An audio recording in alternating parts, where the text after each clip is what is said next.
होशे अध्याय 2 वचन 2। यहाँ पर होशे अपने बच्चों से कहता है, जाओ अपने माँ से विवाद करो क्योंकि वो भटक चुकी है। होशे अध्याय 1 वचन 2। यहाँ पर परमेश्वर ने होशे से कहा, जा और व्यभिचारिणी स्त्री से विवाह कर। आप सभी को जय मसीह की। आज का कहानी यह है, विश्वासघाती गोमेर और विश्वासघाती इस्राएल। होशे अध्याय 2 वचन 1 हम लोग देखेंगे। तो मित्रों, क्या आपने कभी सोचा है कि एक व्यक्ति जिसे परमेश्वर ने नबी के रूप में बुलाया, उसे क्यों बेसिया के साथ विवाह करने के लिए कहा गया? क्या प्रेम केवल उन्हीं से किया जाता है जो उसके योग्य हो, या फिर सच्चा प्रेम वो होता है जो विश्वासघात के बावजूद भी बना रहता है? ये कहानी केवल प्रेम, धोखा और क्षमा की नहीं, बल्कि ये परमेश्वर के अद्भुत योजना का रहस्य भी प्रकट करती है। जी हाँ, ये कहानी है होशे और गोमेर की। ये कहानी केवल एक नबी की व्यक्तिगत परीक्षा नहीं, बल्कि इस्राएल के लिए परमेश्वर के प्रेम और अनुग्रह के प्रतीक है। तो आइए इस कहानी को विस्तार से जानते हैं। एक शांत रात थी जब इस्राएल के भूमि पर अंधकार छाया हुआ था। समरिया के महलों में रोशनी थी, लेकिन गरीबों के गलियों में सन्नाटा था। ये वो समय था जब इस्राएल ने अपने परमेश्वर को छोड़कर झूठे देवताओं के पूजा शुरू कर दी थी। राजा यरोबाम का शासन था और इस समय एक व्यक्ति अपने घर में घुटनों के बल बैठा प्रार्थना कर रहा था। ये व्यक्ति कोई साधारण इंसान नहीं था, बल्कि परमेश्वर का भविष्यवक्ता होशे था। वो एक धर्मी पुरुष था जिसे अपना जीवन यहोवा के सेवा में समर्पित कर दिया था। अचानक जैसे ही उसने अपने आंखें बंद की, एक तेज रोशनी कमरे में फैल गई। होशे ने सिर झुकाया क्योंकि उसने महसूस किया कि ये परमेश्वर की उपस्थिति थी। तभी एक दिव्य आवाज गूंजी, होशे उठ और मेरी आज्ञा सुन। ये सुनकर होशे कांप उठा। उसने सिर झुकाए हुए उत्तर दिया, हे प्रभु, मैं आपके सेवा में हूँ। परमेश्वर की आवाज़ दोबारा गूंजी, जा और एक व्यभिचारिणी स्त्री से विवाह कर, क्योंकि जैसे इस्राएल ने मुझसे विश्वासघात किया है, वैसे ही तेरी पत्नी तुझसे करेगी। परंतु जैसे मैं इस्राएल को प्रेम करता हूँ, वैसे ही तू भी उससे प्रेम करेगा। समरिया के गलियों में एक स्त्री रहती थी जिसका नाम था गोमेर।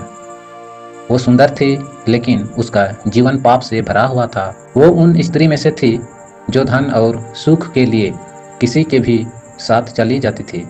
एक दिन जब होशे समरिया के भीड़ भाड़ वाले गलियों से गुजर रहा था, उसके नज़र में एक स्त्री पड़ी। वे गोमेर थी।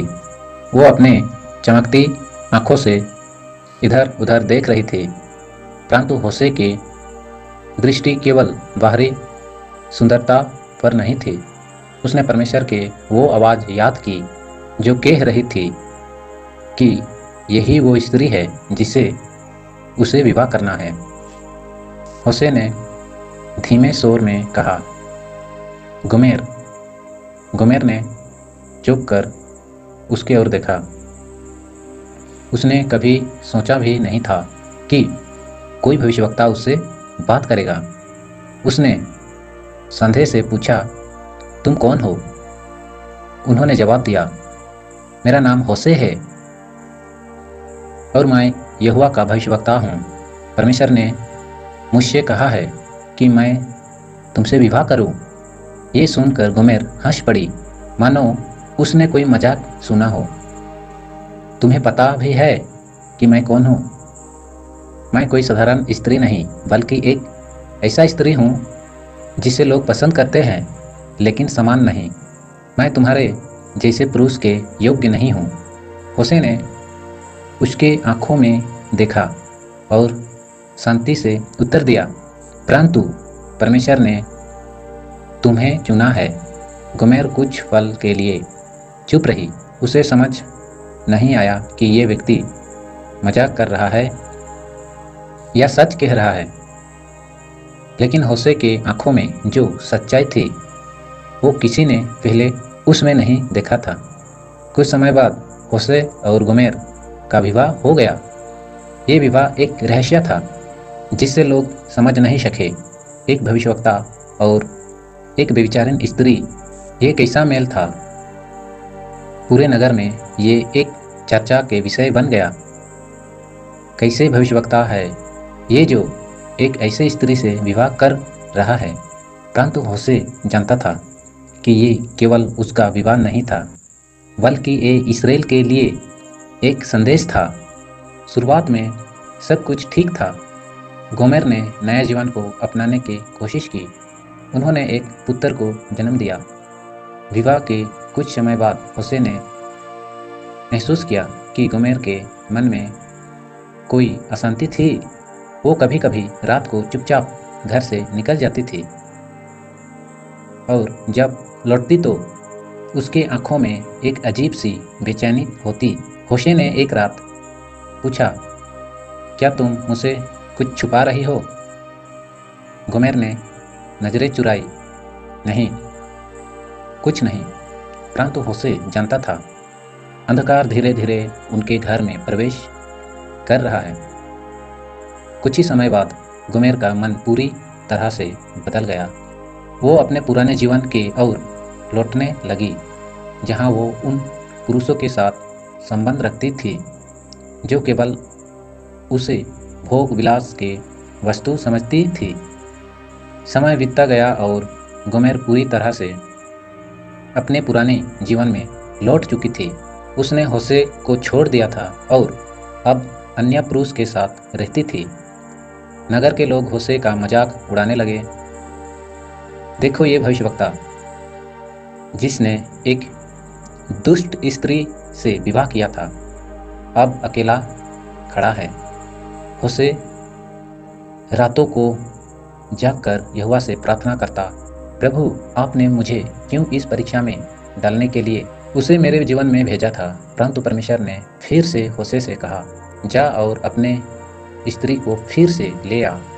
जैसे इस्राएल ने मुझे त्याग दिया वैसे ही उसने तुझे छोड़ा है, परंतु तेरा प्रेम उसके में बने रहे। होसे ने परमेश्वर के आज्ञा का पालन किया। गोमेर अब पहले जैसा नहीं रही थी। जिन पुरुष के लिए उसने होसे को छोड़ा था उन्होंने उसे त्याग दिया।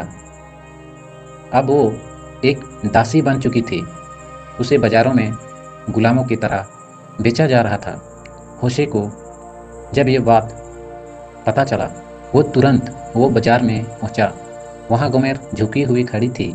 उसके आंखों में आंसू थी। नीलामी शुरू हुई। एक सौदागर ने पुकारा, कौन इस स्त्री को खरीदेगा? किसी को उसमें इंटरेस्ट नहीं थी।